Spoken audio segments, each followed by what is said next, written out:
Hi, everybody.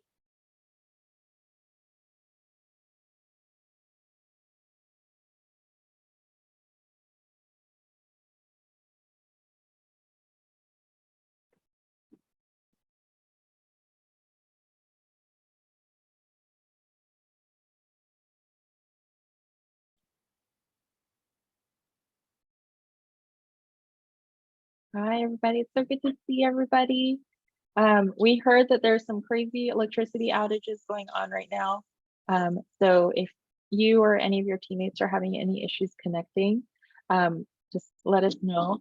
And there are ways that we can support, even if you're not able to join the call or turn on your video, things like that. But we'll get started with our call today. So I'm going to pass it on to Leslie. Welcome back, everyone. I hope you're taking care among all the crazy things happening. But we're excited to have you today. And let's jump right into some of our goals for today. So some of our goals, we mentioned the grant proposal last week. So we're going to learn a little bit more about the importance of grant proposals and why we have them. And then we will talk a little bit more about iceberg modeling because it can be a confusing concept. So we hope that at the end of today's call, it'll be a little more clear. And let's jump into the agenda. So we're going to have an icebreaker with Mentimeter. You will get to see what it is very soon. And then we'll have a guest speaker. You all saw Yuki's message in our Signal chat about this speaker's bio. So she's a very cool person. And I'm excited to hear more from her. And then we'll have a break and then some reflection about what we learned with the guest speaker as well as an open discussion. And then, like always, we'll have our next step and workshop time. And with that, I will pass it on to Style with the icebreaker. Thank you, Leslie. Oh, by the way, it seems like, we all miss you all. So, but if you are comfortable to turn on your camera, that would be really, really nice to see you all. So if not, that's okay. But it's been a week that we don't see each other. So yeah. So that would be really nice, like if you could turn on your camera. So before we go move to the Mentimeter, icebreaker. Before we start the Mentimeter, so I would like to check you all. So are you all have planned to apply the proposal?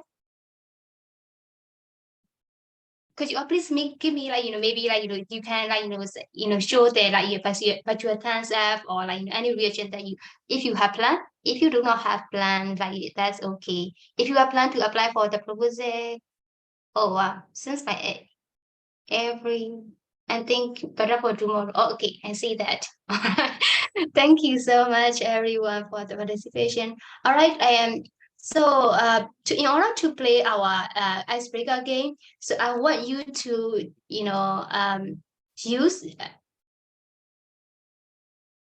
use click this link. Yes, yes. Thank you to the link and the passcode. You okay? Where is the passcode? Okay. Yeah, you just simply type there, the number here, the passcode. Yeah, yes, thank you, Yuki. So you can just enter the code here. And so the code number, I'm gonna say it out as well. 8722842. 8722842. 8722842. If you are there, let me present it. Okay. Okay, and the 6 people are in the call. Let me show that everyone is okay to enter the Mentimeter. So I only see the 6 people, so including us. So Ethan, is that okay to use that? to use Mentimeter? Did we? Stay, all right. If you need any help, let me know. I think we still need 3 more. Teacher, excuse me. Yes? I know. Is it- Excuse me. Julia. Julia. Yes, sir. Yep. Yes.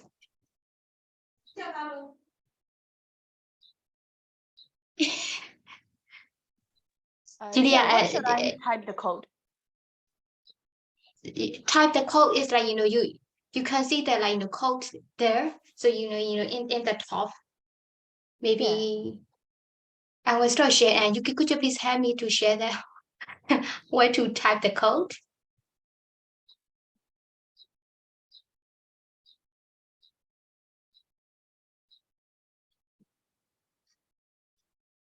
Teacher, can I share my screen? Maybe I can. Sure. Okay. Here, There. we can see the Anna code here, but I don't see in my page. So can I share my screen here, teacher? Yeah, me too. Yes. Oh, okay. Yes. This one.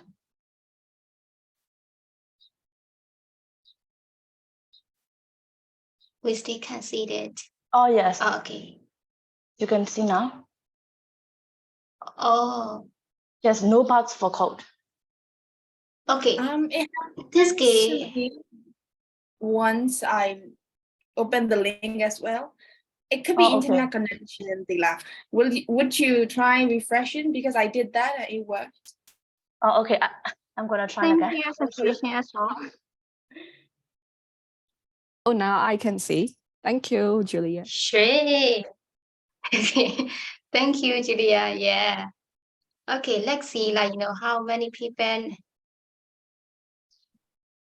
Okay, I think we will wait, like, three more people to see the result. Like, the question is, like, are you familiar with grant proposal writing? Seems like, Teacher, not we have yet. 9. Not yet, each hand. Yeah. Oh, I'm sorry. Okay. Yeah. Could you please Yeah, refresh I again? I sent another link. Same Another situation. link. Okay. Another one. Try this one. Yeah. Yes. Thank you. Let me try it again. Oh my gosh, I got it now. Teacher, go please. Code, 8. okay. 8. Okay. 8. What is it? 8722, 842. 8, I 7, think it is 2, here. 2, Yeah. 8, 4, 842. 8722, 842.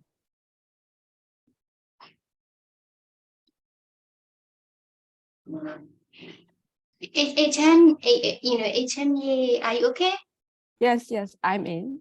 Yeah, now Oh. I'm I have to right. vote. Okay, and I'm putting my yes, code and then just still click loading. the book.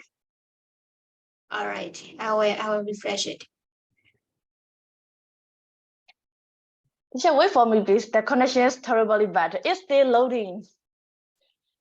Okay, so 10 people are in, but we'll wait for a minute. Oh, yes, I have 10 points. Maybe I think one more person to be in. Even though I write the code.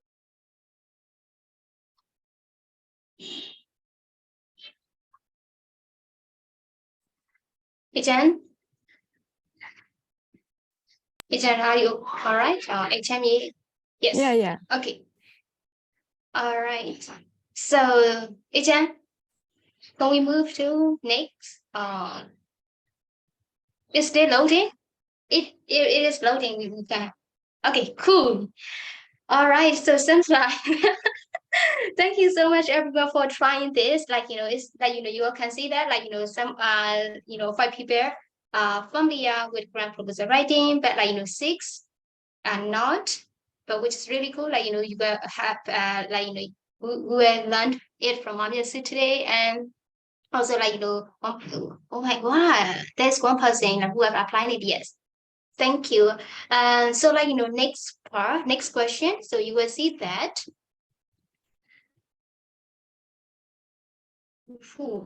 So this is already some more words, but like, you can type it twice. What's the purpose of grant? What about you think it? Like, just type it. Like, you can enter it twice. All right, money, funny, no, get money, get support. Anything else? Money, okay.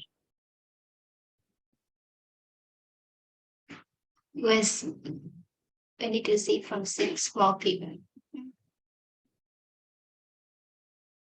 What about you think it? Like, just type it. Okay, money. Give Laura's support.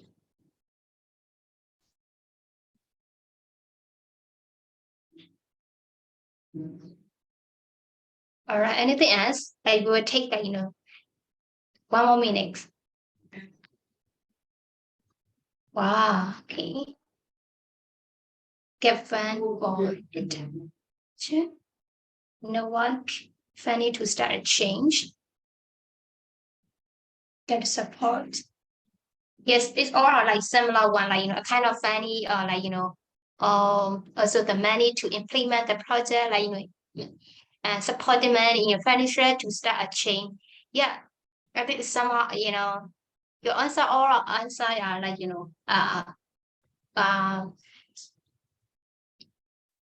what's Grammy is it that, which is means you all know why is the purpose of that, grant proposal. So like, I will just stop, share the screen. But like, I just would like to say thank you all for participating, like, for our, like, icebreaker game. So I think like, our guest speaker is already in here. So people, I pass it to our floor. I just would like to say, like, introduce. Maybe I'm not going to introduce a lot because I believe you all have read, learn about, Mamiyasu, what she is doing, and because we should take more time, on the introduction. So like, most of you not, know about the, Parami University, but like, Mamiyasu is now working as a, like, institutional advancement, director institutional advancement now. And then we are also really excited to hear and learn, what's the grant proposal writing is it, and then I believe you all are also like, excited to learn from her.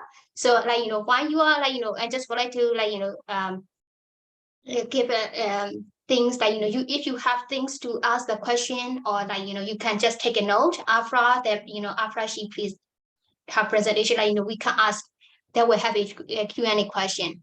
Yes, I'm gonna, Mamiyasu, the floor is yours.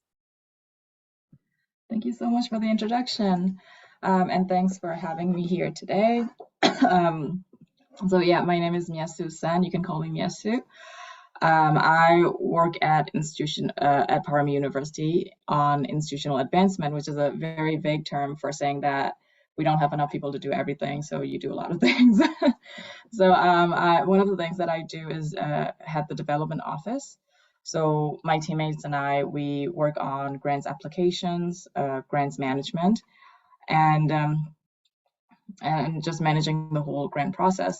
So here, I think I was told that you are all ready to go ahead and get started on submitting, putting together your proposals. So I'll focus on that one specific thing. And from my knowledge, right, like, correct me if I'm wrong, like, I think you are all heading or working for social enterprises or nonprofits. So that means a lot of your funding, a large part of your funding will come from grant sources or donations from philanthropic sources. So for businesses, the income will be from your beneficiaries, from your customers. But in the nonprofit or social enterprises, you cannot be taking money from, you're serving populations that cannot afford to pay. So that's why like grants proposals are a part of it, but it's not the only mean. So you can also approach private donors for social enterprises. You may also approach investors. So depending on who you talk to, it could be a little different, and they all fall under the category fundraising. So, like I said, I'm going to be focusing just on a small part of it. If you want to know broadly about fundraising, you can take courses online. If you want to know what the good courses are, I can tell you. But at the end of the day, it's, you have to build networks. And, I'm glad you're in the VIA program, because I think it's a great network and you'll learn a lot from others. So I'm going to go ahead and share my screen with that prologue. Okay. Are you seeing the presenter? Okay, I think I'm not doing it. Right. Can see it now. Okay, awesome. Okay, thank you. Sorry, okay, so Ma, yeah. I think camera is just like that. We can see the notes. Oh, you can, okay. Yeah. Well, also present for you if you like. let me figure it out for a bit. Okay. Okay, hold on, sorry, share, present.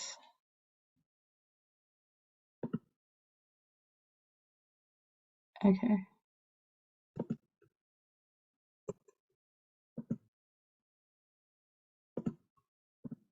Well, I mean, you may just have to see it with the notes, I guess.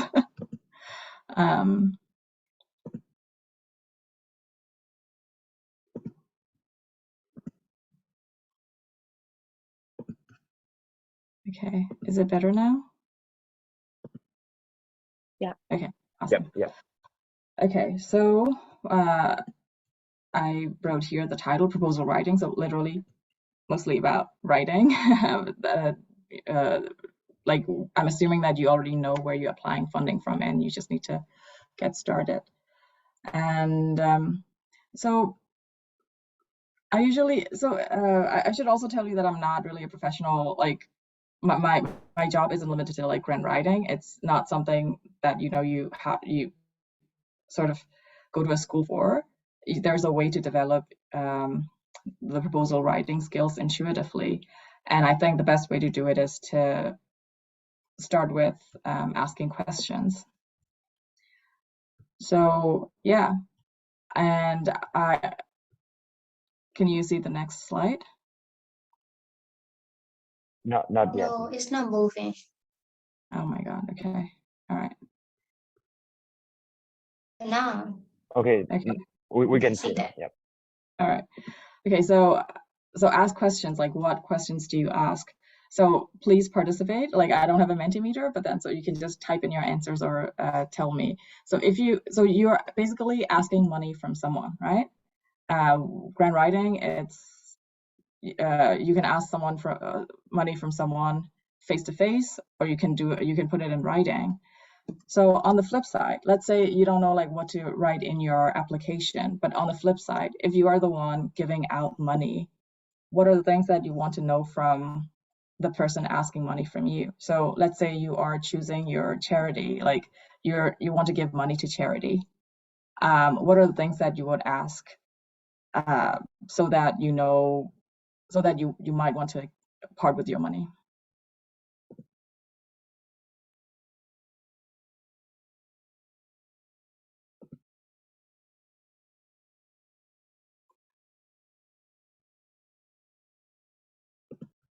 Have you ever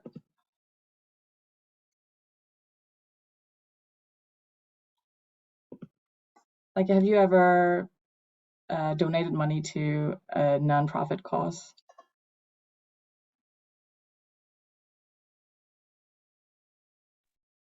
So you are asking us to ask question from like studying as a donor side, right? Yeah. So yeah, you are giving money to someone. Like, what are the questions that you might ask to the person you're giving money to? Right. What is the impact of the project, the program? What is the plan? And Yuki said, how long have you been doing this work? Do you know what you're doing? What is the budget needed? Anybody else?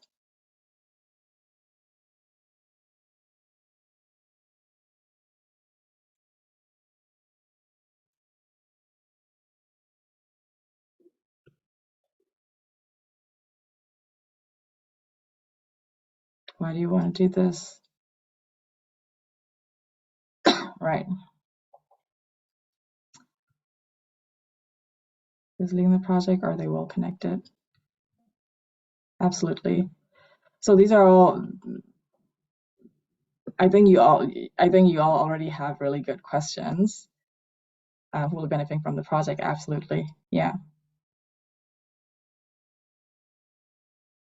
So these are great. Like, I think that's a lot of questions that everybody put together. And if you can answer these questions, so on the flip side, when you're submitting your grant proposal, if you can answer these questions in a coherent way, that is a fantastic start. Like, it's not really a big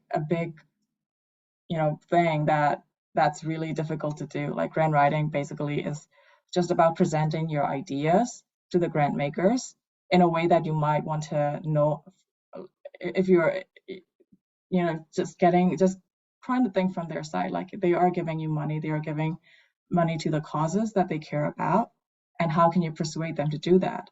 So if you approach it that way, I think it'll be less scary. If you have any reservations, like, oh, this is a big project, this is a big thing that I have to do. Like, it's not. Like, you're just telling them, you're just educating them about what you're doing and what they can do with their money and how much impact they can create.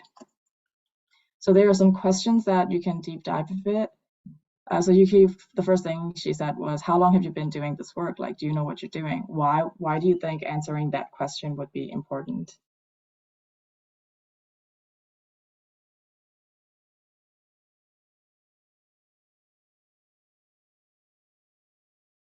Should I answer or?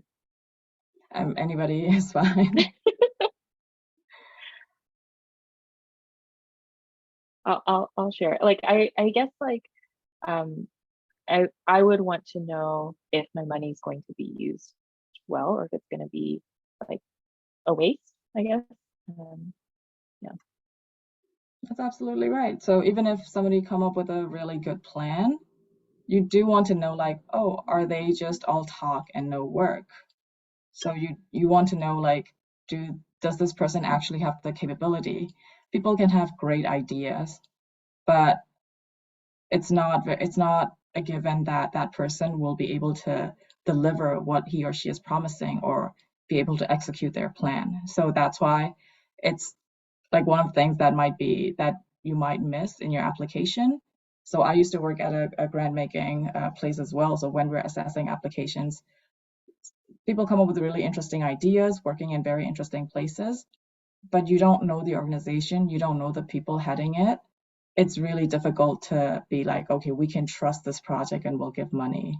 So then that incurs additional due diligence. Some organizations do that. Some organizations, they may not do that. So what's important is to answer this question, right? Like, first of all, if you know the grant maker directly, that's great. So networking is a little important in that regard. So you do want people to know you.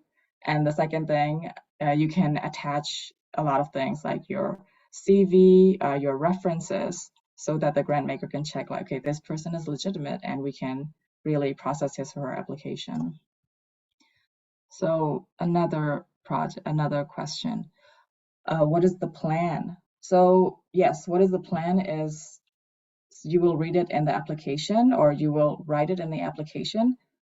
So let's say, again, you're giving money, and so there is a plan in the application, but how do you know if that's a good one or not? How do you assess whether it's a good plan or not? Any idea? Like, because at the end of the day, like, you're making judgment, you are allowing other people to make judgment on you. Like, they have to get to the conclusion that, okay, this is a great plan. So how do you convince them it's a great plan? What do you include in the plan?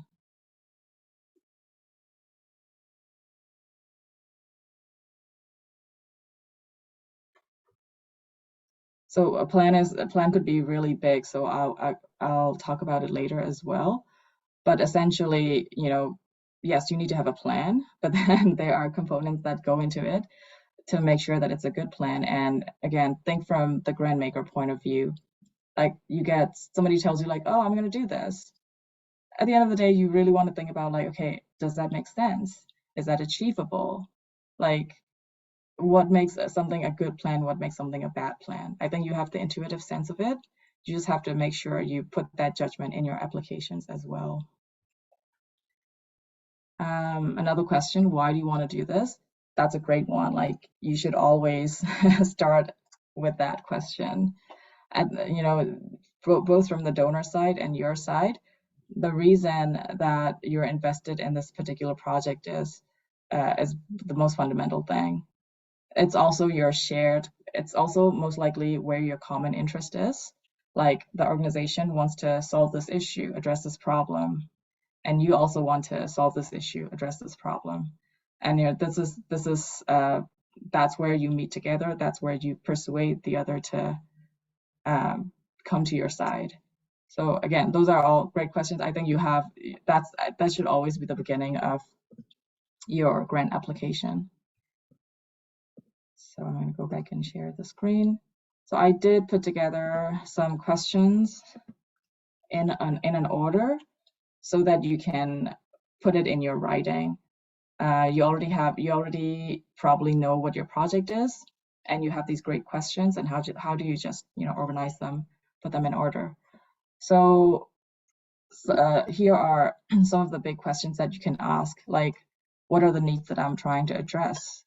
Or what can I do in general to address those needs? To what extent can I address those needs for the people I want to serve, and how will they benefit from my project? So those are very basic questions that starts way before you think about starting to write, right? Like, it should start from the moment you conceive of an idea for a project. So is everybody able to answer these questions? You all have your projects, right?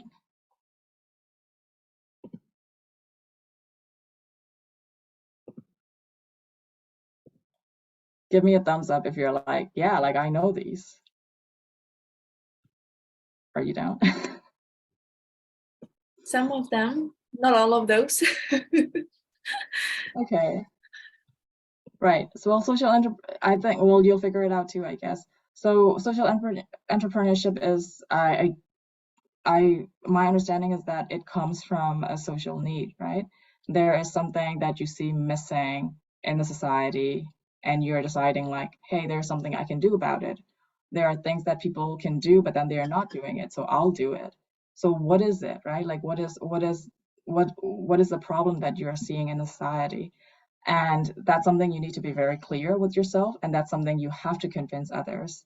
And a lot of the grant makers, especially if they are international, they may not know your local context very well. Even if they are national foundations or projects, they may not know your local context very well. So when you are writing, so you have these things in your head, like the local context very well, like why your people need this. You cannot assume that other people know it as well. So you have to put yourself in like a teaching position, like you are explaining someone, or like a tour guide or something. Like, you're explaining to someone who has no idea what is happening about like why this needs to be done. So you have to give the local context. You have to explain the background information without assuming like they already know. And you have to identify the problems. Like, in this society, this is like this place, like this community, it needs clean water.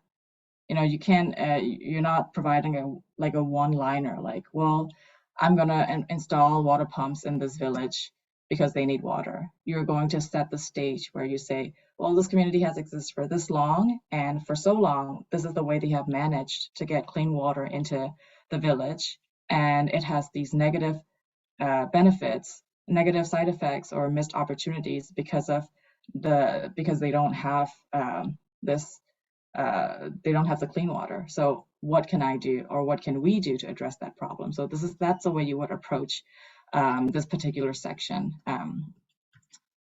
to give a good context. And that will also lead to vision, mission, goals. Like it really comes from whether your project has your vision, mission, and goals set. And if you have these very clear from the beginning, when you write, then it becomes that much easier. And another thing is so you have set the stage, you have told people like, hey, here's a big need that we're trying to address, like get on board. And then you have to tell them what the plan is, right? Like, well, we're going to do this for sure, but like, how are we going to do this? So in terms of how can we do this, there are a couple of things that you can include. What I was saying about the plan. So what activities are going to be in it? What resources or expertise do you already have? And then what more do you need from the donor? And then what can I do in a given period of time? So I usually see that it tends to be something that a lot of people trip when they submit grant applications, because plans have to be quite clear. Like it cannot be, well, like I'm going to try doing this. You have to go ahead and say like, hey, this is my plan for this year. If it doesn't work, then you may change next year. But then for this period of time, these are my plans, and you have to think of all aspects of it, like how much time you need, how much resources would you need, how much manpower do you need, and then present it. So you can start with activities step by step. Like if it is a water, let's go back to the clean water project. Okay, how are you going to get the clean water to the place? Okay, you need a pump, you need infrastructure. Okay, and so you have to know exactly like what infrastructure you need, and for that, like what resources go into it, like who will install the pumps, where will you get the resources, and then you tell the donor like, okay, to buy these things, at least I need this much amount of money. And then you come up with a timeline like, okay, am I only installing one pump? Am I installing many pumps over a period of time? So that's basically that's the most basic parts of it. And depending on your project, those would be quite different. And the last part that people miss in applications is basically convincing the donor that you have the same interest and that you can and that they can trust you. So that goes back to what I was telling about due diligence. Like if you don't know someone who is implementing the project, would you trust them? And it's usually not apparent in the applications, and you have to figure out ways to convince. So who would be interested in what I'm trying to do and why? What problems is the funding organization trying to solve, and how does my project align with the goal? Can I show the outcomes that are worth the investment? How do I convince an organization to trust my organization and my plan? So interest. So there, the second question is an interesting one. What problems is the funding organization trying to solve? So these funding organizations, a lot of them, depending on who they are, have different, like slightly different focuses. It's not, so let's say you are working in education and you are approaching a funding organization that fund education projects, but even then they may have different focuses. So some may focus on civic education, some may focus on basic education, some on higher education, some on monastic education. So we don't really know what their, you can't really assume like one is interested in everything education. So you have to figure out what their interests are and sort of angle yourself in that to fit their interests. So it's called like crafting a narrative. So you're not basically saying something that is completely not related to your expertise, but it's just angling your project so that it fits the organization's need as well. So like recently I applied for a grant that is actually about education, educating youth, and it's a short semester program, and we teach a variety of different subjects in there. So when we approach a funding organization, that's what we said, like, hey, we want to teach this course because it promotes critical thinking. It's good for developing reading skills. But then when we approach another organizations that mostly work on actually promoting democracy, you kind of have to, like education is a big part of democracy, but then they are usually targeted on teaching politics or civic education. So we have to write the project in a way like that fits that narrative. Like, okay, this is actually, you can consider this a civic education project. We're not exactly teaching democratic values. We're doing it in a more subtler way where people will acquire those values through readings, through discussion, through actively participating in discussions and debates, and that are the foundations of democracy. So you have to write a narrative that fits the organization, and that's quite important. So do your research with the organization as well. And of course, I saw someone write impact, and I don't have the word impact here at all. But can I show outcomes that are worth the investment? So, like that's also an important part where like impact could be really big. Like of course, you are addressing these big social issues that are, and then you're doing projects that are, you're doing what you can at the moment. So you have to show a connect. Like, okay, I'm doing a small project now, but then it can directly benefit this many people. It can directly lead to these benefits. But on a whole, it can also lead to these big impacts. So you can frame it in a way that directly talks about like the immediate outcomes as well as bigger impacts. So this is like a little bit of format. Like you can use this format to put in your projects. So the first part is writing the narrative. The second part is the budget. So that's usually the two things that you apply. I'm use. sorry. Yeah. Could you do the screen, the share button? I think it's a little small. Yeah. Okay.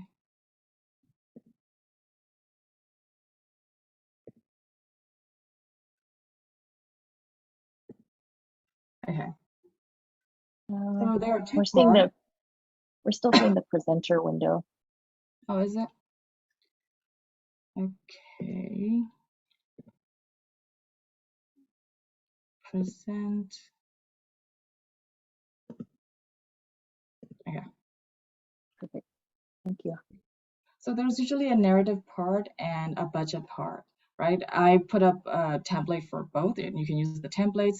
But again, like templates it really just comes from the questions you have before. This is just a way to organize the questions and the answers you have from the previously. So first, it usually starts with an executive summary. So you give a project summary, which I'll come back. And then second, you write about context, and that's what I was talking about, how to present the needs in society to someone who doesn't know already. So like provide a background for your project, and then set the context, and then you identify what the problems are there and what solutions are there, and then tailor to the common interest between you and the organization. So in this first part, again, always assume that people don't know, and then write in a way that you're educating someone. But I do want to advise against I do want to advise against presenting people in a sort of undignified way, right? You're talking about people who need help or who need support, but you want to present them with dignity and integrity. So do not distort their humanity for the sake of money. So I would say like, that's like show like, there's a saying like, like do not do that. But you can honestly talk about what needs there in the society and get the support that you need. And the second one is, and then so you set the stage already, you talk about the needs, and then you go to the project, like, okay, here's the way that we can work on this. So the project will have generally have objectives. Like it's, there's this big social need, but then our projects is limited to 1, 2, 3 objectives. Like it's, we have limited resources, limited time. This is what we can achieve for now. And then to reach those objectives, you do these activities 1, 2, 3 again. Depending on your projects, it could be an education project, it could be a workshop, it could be a training, it could be I don't know, like campaigns. So those are examples of activities. And then and you have to you have to be like 1, 2, 3, and then you have to put it on a timeline. So for grant applications especially, they are on like a 6-month or a year timeline. So you have to think of what you would do for an entire year. That scale is also quite important. Like people sometimes don't know like what they want to do beyond the next few weeks, and that's not how grant applications work. You have to plan for the whole year. And then, okay, so you have these activities. So each activity will have an output or an outcome. So you have to present that as well. Like, okay, you run this workshop. What is the output? What is the outcome? So you run this grant proposal writing workshop.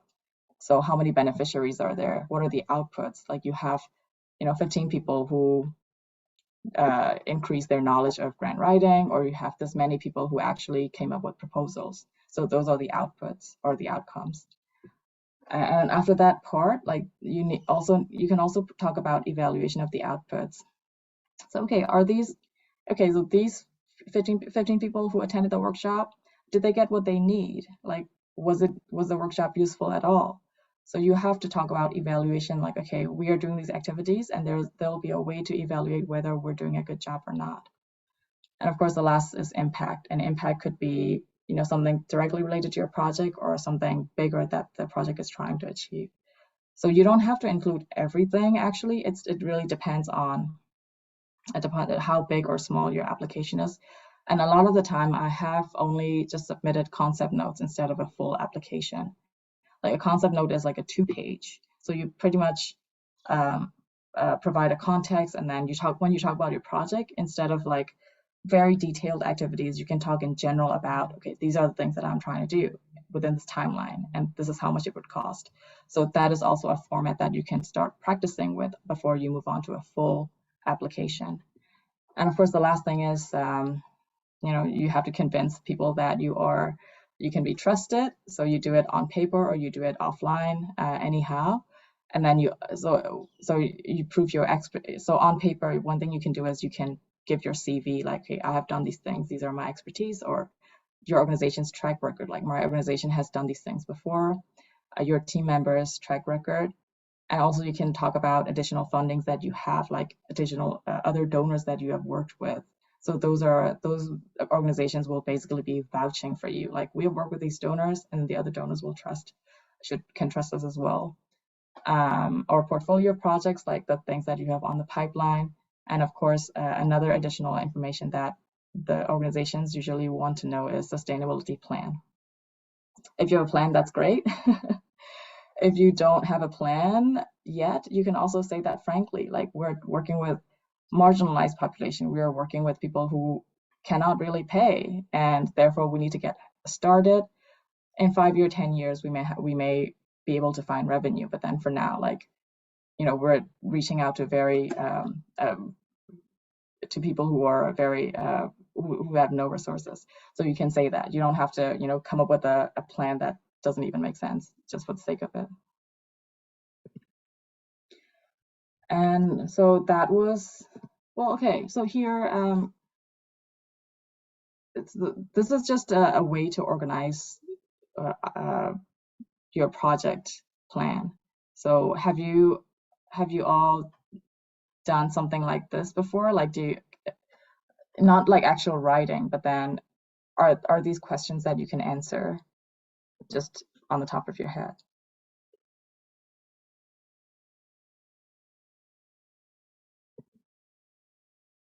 Like maybe some of it?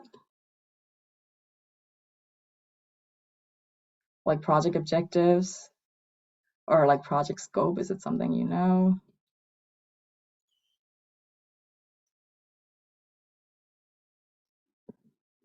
So it's not just useful for writing. If you haven't really thought in depth about your project, you can start with this as well, because all writing is just a way of presenting, right? You need actual concrete plans first. So to do that, you can use this format to think about things, just to ideate, and that's fine. And the last part is planning a budget. So 1 year, but usually, so I put a 1 year budget plan here. I don't know what the application you're submitting for is like. Would it be a longer one? Would it be a shorter one? I'm not sure. But you can use this format for anything. You can use this format for just one project over a month, or 5 different activities over a year. Like, it doesn't really matter. So here, so it's called like line item budget. You can put the categories in any way you want. Usually people put human resource salaries in a separate category because those usually cost quite a bit. And then there's like space and utilities. So if you're renting a space, and then if you are using other shared resources like electricity or printing, so those utility costs also go into space and as well.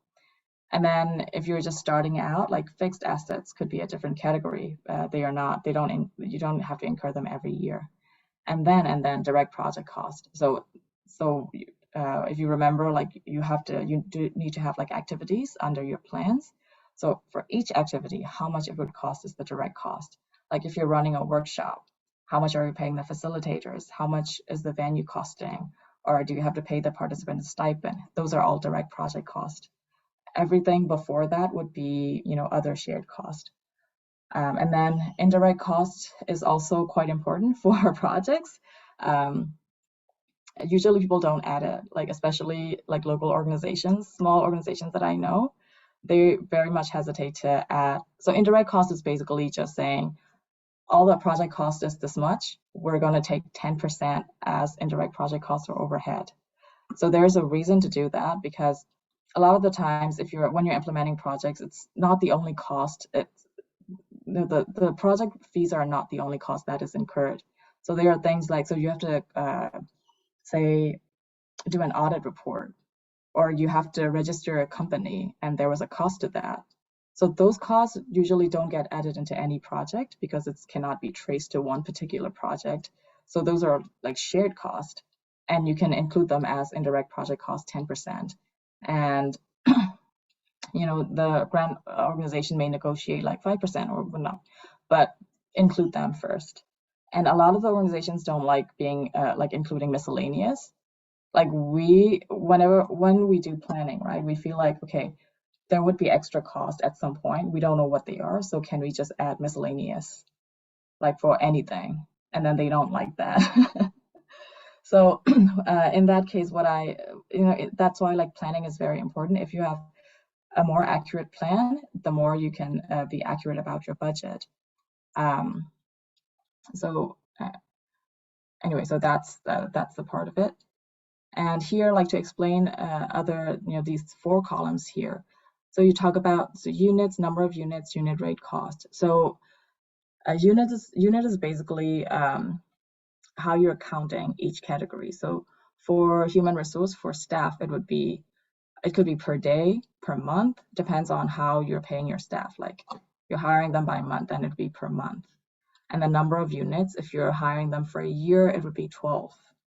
And then how much you're paying them per month, and then you multiply them and you get the total cost for that particular item. Travel, same thing. Travel could be per person. One person travels one time for $300, or you could do like travel in a given year. There are like 5 travels. You're going to travel 5 times, and then each time it would cost $200. And then you get the total cost. So you can do it either way depending on your plan. Rent would be the same. Rent could be per month for this much amount of money. So that's these columns here are quite. It's not. People use this format a lot, and it's not that like difficult to understand if if you set your units well. And things that I want to flag in a budget is salaries tend to be the biggest component of a project. So sometimes people think that direct project costs are the biggest. Like if you are implementing an education project, the cost of the school building, the books, they are the biggest. It's actually not. Your main assets are teachers. So you're basically paying your teacher the most. So it's all I'm saying is it's fine if you have a huge salary component. Like, don't be thinking like, okay, we have to do volunteer work because our salaries are too high. Like, make sure you keep your overhead down, but also charge what is worth. And another thing you can do is level of effort. That's something people don't do a lot in the grant projects. So level of effort is, so you have, say, like here, you have CEO. So CEO is, working on multiple projects. So if you're charging a particular project, you can put the level of effort as in, so I have 2 projects. One project, I'm spending 50% effort. Second project, I'm spending 50% effort. So you are only charging this project 50% of your salary. So you can do that. So if it is a small project that you're only overseeing and you have a project manager who works on it full time, so the project manager gets 100% salary, and then you may take like 10% because that's only 10% of your time. So you can adjust that in these ways. So indirect cost is used for shared costs that cannot be tracked to a particular project. And yeah, you can definitely include that for a lot of the projects. Also, the last thing is, as I said, like, you have to be precise with your plan so that you can have an accurate budget, but you don't need to freak out. Like, if things don't go according to plan during the project period, because you can usually renegotiate with the grant organization. So don't be afraid of that. You can get back to them and say, hey, like, we don't need this line item anymore. Like, COVID happened, all the travel budget line item was gone during the COVID year. So what do? You go back to them and say, we cannot travel, we don't have on-ground operations anymore. Can we use them for online cost? So there's always room for negotiation, except, again, you need to be able to give reasons. So you cannot just do like, well, we didn't plan well. Like, that's not an acceptable excuse. But you have to say, like, wait, these situations change, so that we have to change our plans, and that's why our budget changed. So you have to give reasons. And if you can do that, should be fine for the most part. So that's a part of that salary. That's all the slides I have, I think. Yeah, go get it. So you can easily use the template for writing something, but always start with asking questions and thinking, because if you don't do that, your writing it won't matter. Like, it will not be, you can write the best report in the world and it won't make sense. So think first. All right, thank you. So if you have questions, let me know. If you don't have questions, I will have questions. Yeah, thank you. Thank you so much, Masumia. I think I also learned, like, personally, I also learned a lot from your presentation, like, some of the tips, that we should mindful when we write a proposal writing. Yeah. So I will be like, everyone, do you have any question for Masumia, that we can go for Q&A question session? If not, like, I do have, like, 2 questions to ask. So, like, but HME, I think, like, you just muted. Yeah, you need to first come. Yeah. Okay, I have a question for Masumia. Nyesu, sorry.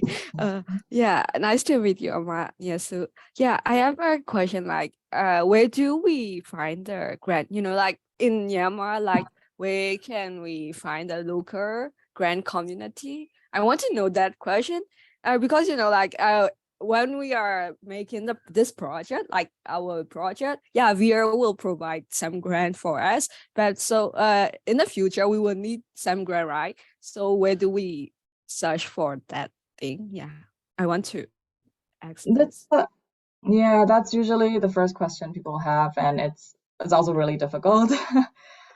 So there are in the local grant space, a lot of these international organizations like USAID, UKAID, like DFID, or like the Swiss Embassy, these foreign organizations tend to have their open grants or projects under them. So you can, so MIMU sometimes have these opportunities. And so I think the best way to approach this is to be in contact with people that are relevant to your field. So because there is no like, you know, big grant database like in the US, it's hard to tell you like where you can go look for it. But let's say like I work in education. I'm in touch with other people in education field who work for nonprofits. So when you talk to them, you start learning about what organizations are working in this field, both organizations that are implementing projects and where they're getting money from. And that's when you start to map out this ecosystem. Like, okay, in education, these are people supporting ethnic education. These are people supporting scholarship programs. These are people supporting education policy projects. So you start getting that sense, and I think that's where you develop your knowledge base. For now, I cannot really tell you like where to find, because as far as I know, there isn't a big database. Yeah. Okay, thank you.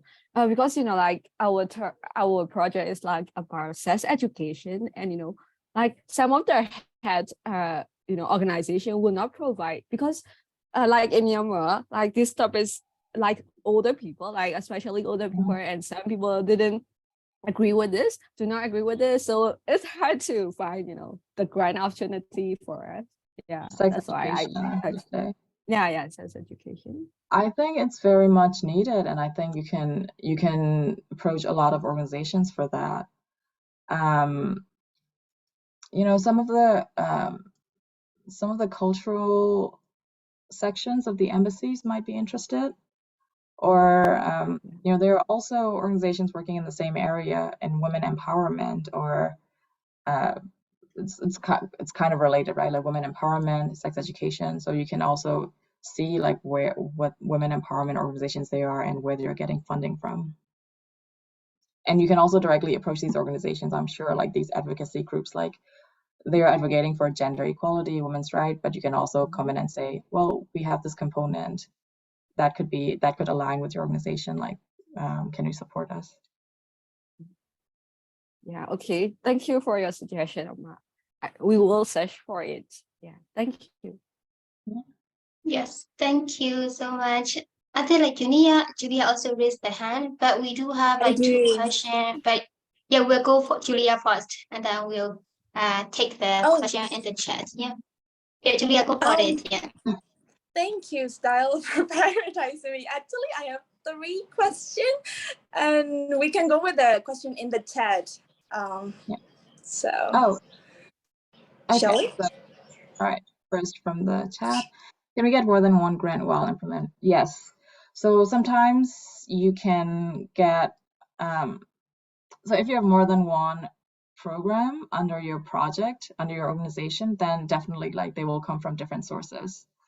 But if you have like one project where you already have some money and then you want to raise additional funding, that's totally fine too. So what donors want, so I don't think it's very good to submit the same budget to different organizations. Like, okay, we already have the project manager salary paid, or we already have this workshop covered under this grant. So taking this, you know, same workshop to another grant organization, I don't recommend doing that. That doesn't seem ethical. But if you can expand your project in that case. Like, okay, one project is supported, like we will have another project and we'll submit it to another grant organization, and that's totally fine. And then, like I was saying, you can also put level of efforts. So you don't really have to hire new people because you have a new grant funding coming in. You can just use your existing staff, divide by the level of efforts, or you can, you know, charge different line items to different projects. So another one is, if the grant is not enough for 1 year, what should I do? Do I need to replan my project? Yeah, keeping expenses under control is definitely important. So there are different types of grants. Like some grants, you will have to give back a receipt for everything. So every time you spend money on something, you have to show a receipt so that you can get money from the grant organization, and you have to give back the extra money. So that is very tightly controlled. So sometimes they will just not approve expenses. So that happens. And then there are some grants where they're like, well, you complete these milestones and then we'll give you this much amount of money. We don't, you already told them like what you're going to do and how much money it'll cost. And then they won't check like how you're using it. They'll just care about the outcome. So again, it's really is up to you to manage. They won't pay more than what it costs already. So yeah, it's really difficult to renegotiate for more money unless you have more activities coming up.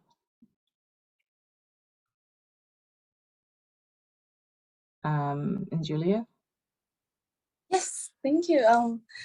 All right. I have 3 questions, and this question that I came up with, actually, I'm trying to go into the head of a grant makers. Right. Mind. So Okay. for us, like, we explore grants, we apply grants, we do our best to put everything on the paper, and whatever happening like behind the scene is a mystery to us, right? We're asking for money, and how people will review our proposal. I think really it's scary and it's challenging how things goes at the grant makers perspective. So I want to know, like, how do grant makers review like a good project plan or a design? Like, how strong we should come up with the activities and what impact we should bring, and I mean the outcome and the activities. How do the grant or donors review that specific part, and how we should prepare? Yeah, That's so my first question. yeah, a lot of the organizations, they will have the matrices. Right? It's not like one person making all decisions. They'll usually have grant review teams, and then they'll have scoring sheets, and then they would go through different criteria. So, it could be different for everyone, but then some of the common ones that you can think about could be relevance. Is your project relevant to the projects they want to fund? Is your project solving the problems they want to solve? That's why like proving relevance would be very important, like writing from that angle. And the second thing is also the budget. So that is a little tricky. That's why it's helpful to know other people who have gotten grants from the same place, because you should know about their average grant size. If you're submitting a proposal that's way out of their budget, they won't support it. In that case, what you can do is, I have a big project, but this component is what I need money for, and then you break it down to smaller pieces and submit. So you can do that. And of course, like so in my previous place, another thing they care about is what would happen if they're not giving money anymore. So a lot of the funders, especially like aid projects, they run on like a 3-year, 4-year basis. So they do want to know like what would happen to an organization after they stop giving money. So that's either providing them a sustainability plan, or basically convince them that you have the fundraising capability, like you can keep raising money for your projects. So, those are some common things that I can think about, but they may have additional considerations like, okay, is my value going to be worth it? Like assessing the outcomes compared to how much money they're spending. So, yeah. Yeah. No, all very useful. Also, I think my follow-up question is related to like what will happen if we don't get the money, and what would the project be like? We are gonna like sit and not do anything if we don't have the enough required money or stuff. So the fundraising capacity that the grant donors are expecting to know, is there anything related to sustainability that you mentioned in the last part of the? I think it's quite tricky thing. Like I don't understand what they are thinking either, because sustainability in nonprofit, like what does it mean, right? Like it doesn't mean you start generating revenue. If that's the case, then you might as well be a business. Like why would you be working with these people who need help, who you cannot charge, but then be insisted that you make money on it? So that's why like another way to prove it is to have alternate sources of income, or a lot of the nonprofits, they keep going year by year. They exist for a long time. Even if their donors are insisting you need to have a plan, then they keep existing because they have that fundraising capability. Like their founders, their teams, they can approach different donors and convince them that by then they have acquired that expertise. and they are the leader in their, their given field to work on these issues. So that's, in the beginning, you'll have to find organizations that believe in your projects, and then keep expanding. And then you can, as you are more known in the field, I'm sure you'll find different avenues of income. Right. Yes. Something that Oh, makes and me if worry. you don't get money, what you do? Well, so you may get rejections at some point. It's actually, it's like college applications or something. Sometimes you're successful, sometimes you're not. It's important to not take things personal. Like, they have their different criteria. So, it's not necessarily that they don't think your issues are not important, but they may just have a different focus. So you just keep trying. You just keep trying different places. You work on your narrative. Every time you put in an application, you kind of refine your narrative better, and then that will convince people more and more. And also keep good relationships. Even if a grant organization rejects you, you may come across them at some point in the future. So definitely keep relationships. If there are relevant projects, we'll get back to you again. That way you can approach them again in the future. Right. So a follow-up question before my last question. Keeping relationship with the potential donors, because usually now, like for grant applications, now they are like encouraging the groups. Like for some, we have to send the email. For some, we have to go through the web portal. So like keeping relationship means, do we do follow up or like contacting the donor organization or like the personnel from the organization that we are still keeping in mind to do this project and we need money, like some kind of follow up, or how do we do that? Yeah, the beginning is always the hardest. Obviously, the keeping the relationship part. Sorry, because we haven't applied anything yet, especially for our project. For those who haven't applied anything, so the keeping relationship part would be something we should be prepared. Like once we do apply the grants, and if we like don't get it, how can we be prepared to embrace that rejection? Keep doing. Yeah, it's tricky. So it's like applying for jobs. Sometimes you apply for jobs that you see in the newspaper, or like you apply and then you may get hired, you may not. Sometimes you do go through the roundabout way, like you look up people on LinkedIn, and then you talk to them first and then get referred or get information from them. So grants is similar. Grants is a bit similar, right? Like you try to figure out like who you know from a particular grant making organization, and then get information from them first. It's not, you may actually have questions for them or not. Like you're not trying to tell them to give you money. You're basically, talking to them. You want to arrange a meeting with them or a call or an email, just saying, hey, like this is really interesting. Like I'm really interested in your organization. Like, can you tell me a bit more like what the organization is interested in? Like what kind of projects you fund. So you try to get more information from them, and then at the same time build that network. Like they know you personally, and then it may or may not influence the grant decision, but at the same time you have that way into an organization. And if and also like once you get a grant, that's also where the keeping relationships is important. Once you get a grant, some grants have stringent reporting requirements, so you have to communicate with them well. Like if they think that you're not responsive, or then they may not consider like then when they consider renewal, they may not want to do it, or they may have like additional restrictions for you.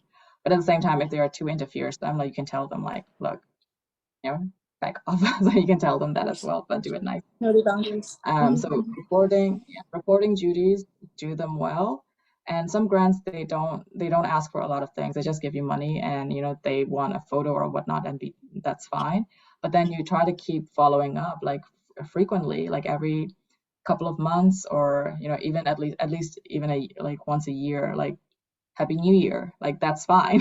It's just you keep that connection open even before like you have gotten like a one-time grant from them and you don't need to see them anymore.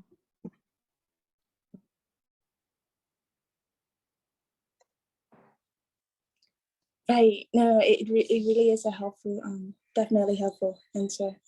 Yeah. I'll keep that in mind for sure for the future reference.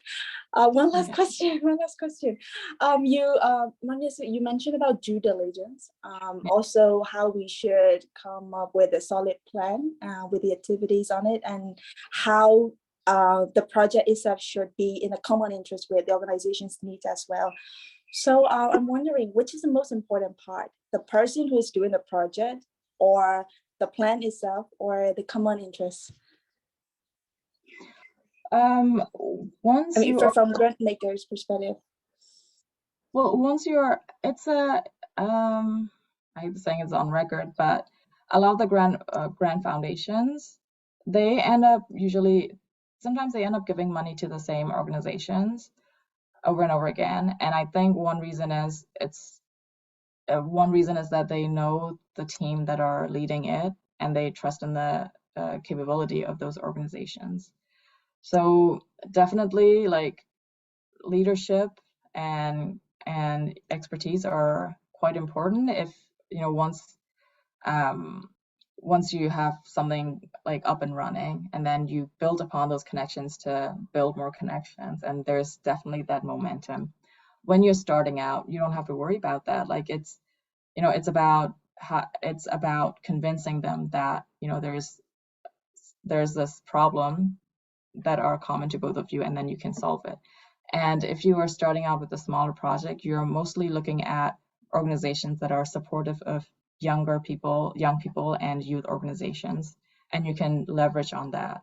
Then what you have to prove is that you're capable, and you also believe in yourself and your plan. So you're in this accelerator, you'll make great connections, and then you have a solid plan, and then the organizations that you approach already they're already trying to identify up and coming leaders. And then you just have to do your job well in this support network environment. Out there, it's a little more tough, as in like cold calling organizations or making connections with grant foundations. A lot of the times, like, we hit a brick wall as well. Like, there are places that we cannot go into at all, and in that case, then the recommendation is to have resilience. You just have to keep doing it.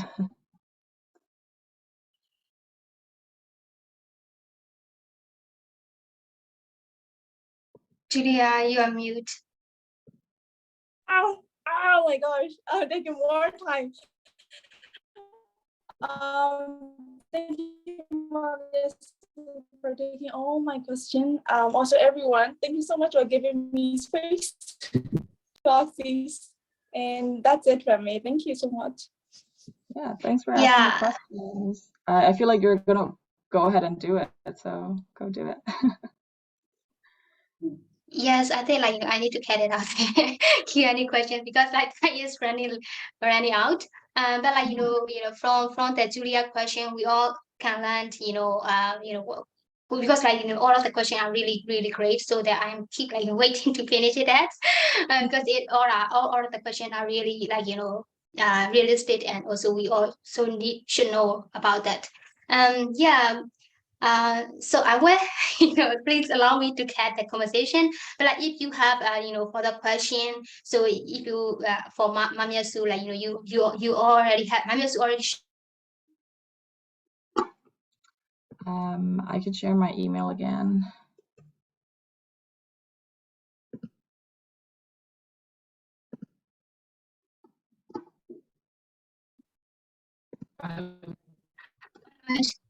How I just cannot.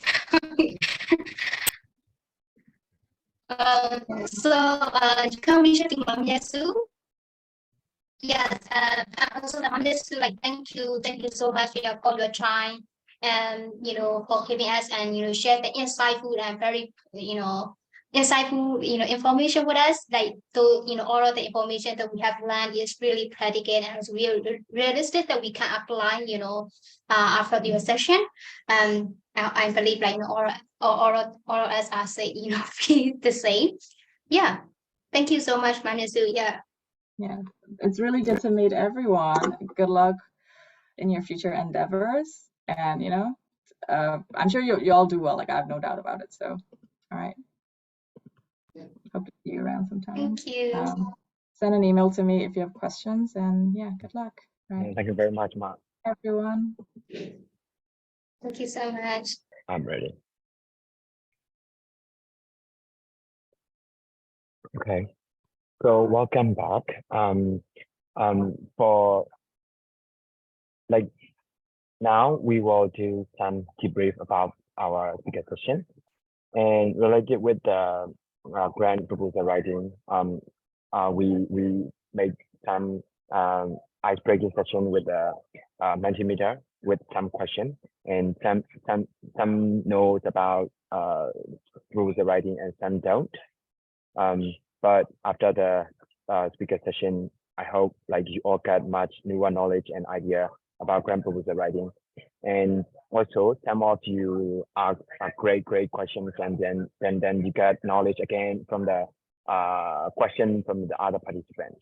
So now I would like to ask you all to share your key takeaway from this session, and so that everybody can learn from each other. And so yeah, please drop your key takeaway and please elaborate a little bit more about this if you wish. Yeah.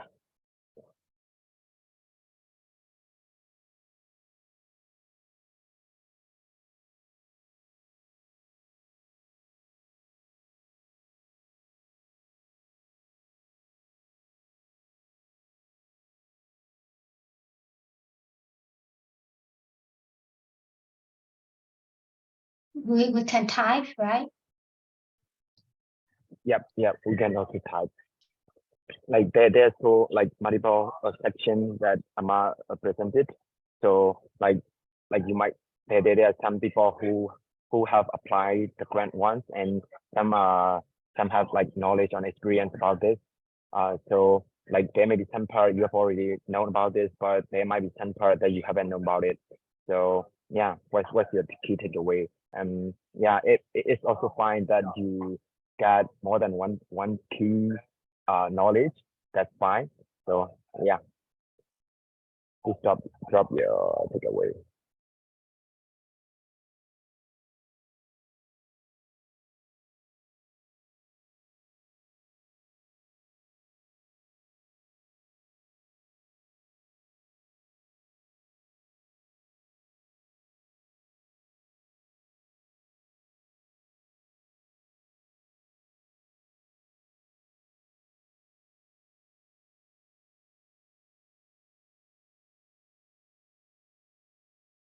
And I will read out the key takeaway from the chat. From Eileen, grant proposal writing are similar to scholarship applications, networking important, absolutely. And from Yuki, I hadn't had that concept now before. It's a helpful idea, especially for new projects when we don't have proof of impact. And from Leslie, writing a grant is just one way of expressing your team's vision. Yeah, totally. And from Sweden now, the outcome must be measurable and realistic. That is, yeah, I also noticed that. And from Pensu, I knew the outline to write the project proposal and came up with the knowledge that I have to ask questions first before writing anything down. Yeah, that's also great. From Julia, be somebody first and make sure you understand about your project plan before you apply grants, and networking helps you to get one. Yeah, absolutely. For me, I just have like little knowledge about grant writing, but the main takeaway for me is like the asking and answer, asking question and answer, because I just know the very superficial part of it, but like I got to know more detail the specific question with like specific category. That's really like newer knowledge for me. And from A Chan, now I know much about grant proposal in detail. like output, outcome, impact. From Yuki, you have worked a lot the pieces in that development. Yeah.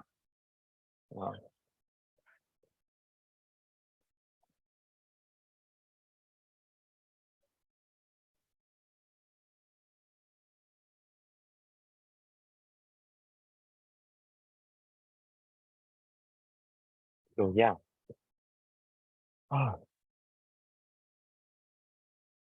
If you do not have any more, like we can definitely move to another agenda. So like I will pass the floor to Yuki for the next step. Yeah. Thank you.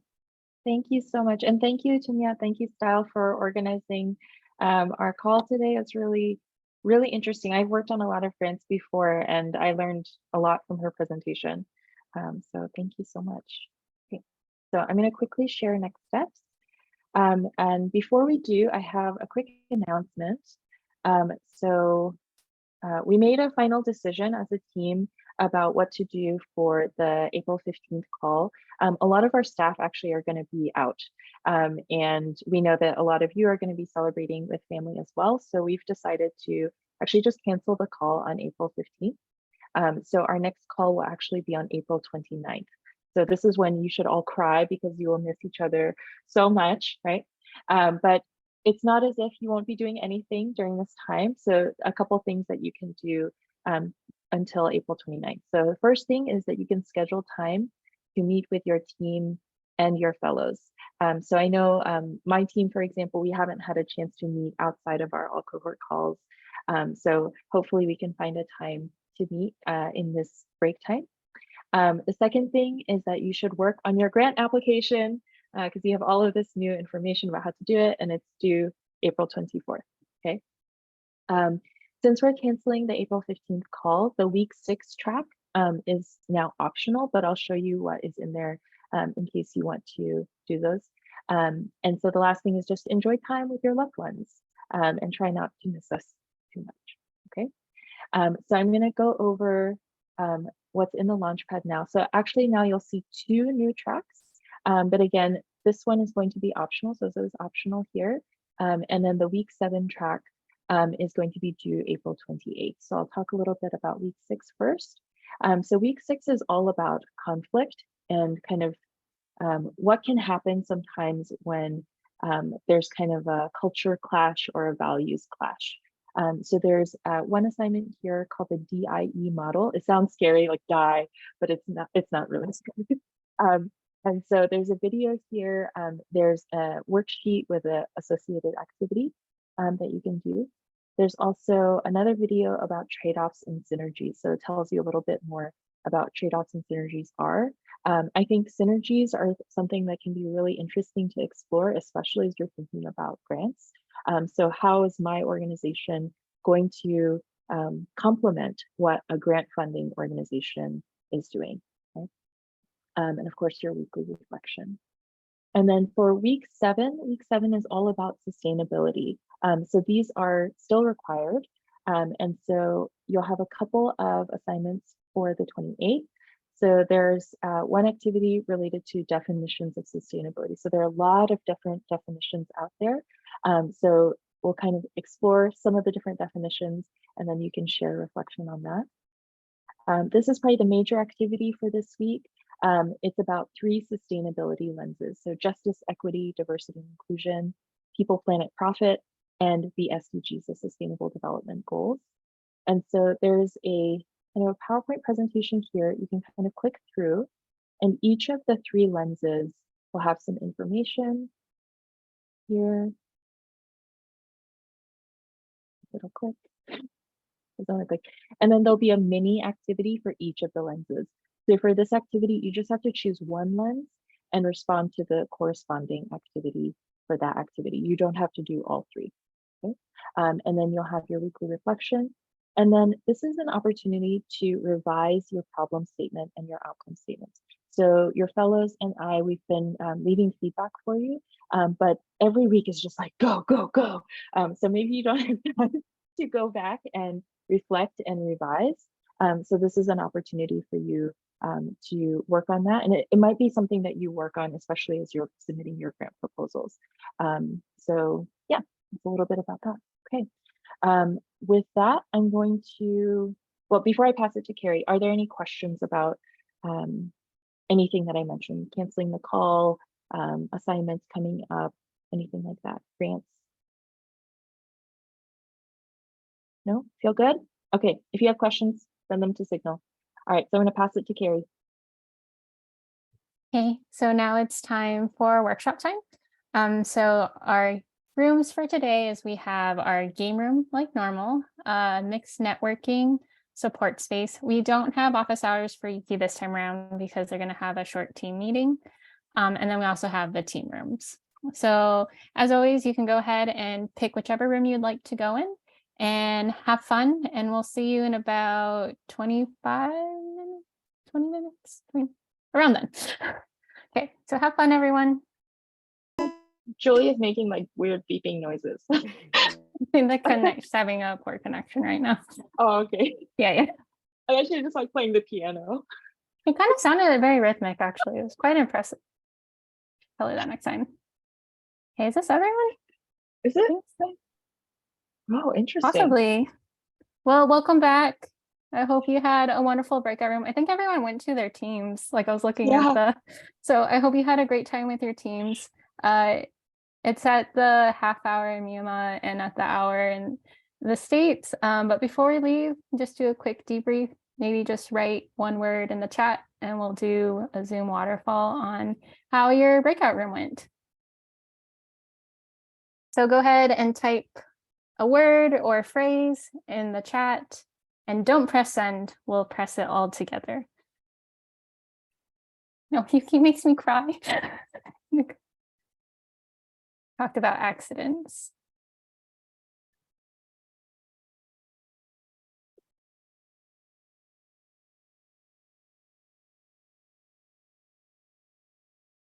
So you're just joining, go ahead and write one word in the chat or a quick phrase to share how your breakout room went.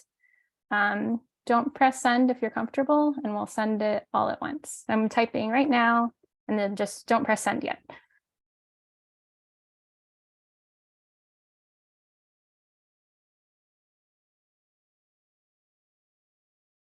Okay, and then when you're done, just give like a thumbs up so I know that we're ready.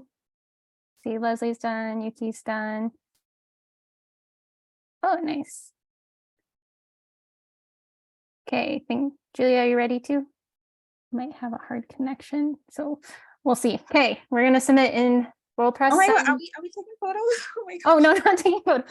Write a word in the chat, Julia, about how your breakout room went. Okay, I'm back. Yeah, no worries. Just write a word, or you can do like an emoji or something. Oh, I was actually typing because I joined it with my phone. I would say I also tear up a little bit in our team room when Carrie mentioned about, Carrie say all the encouraging words that you guys are doing great. I was like, I'm too emotional. I'm on my first day of my period. I'm like, I was crying and turning off the camera. So everyone cried today.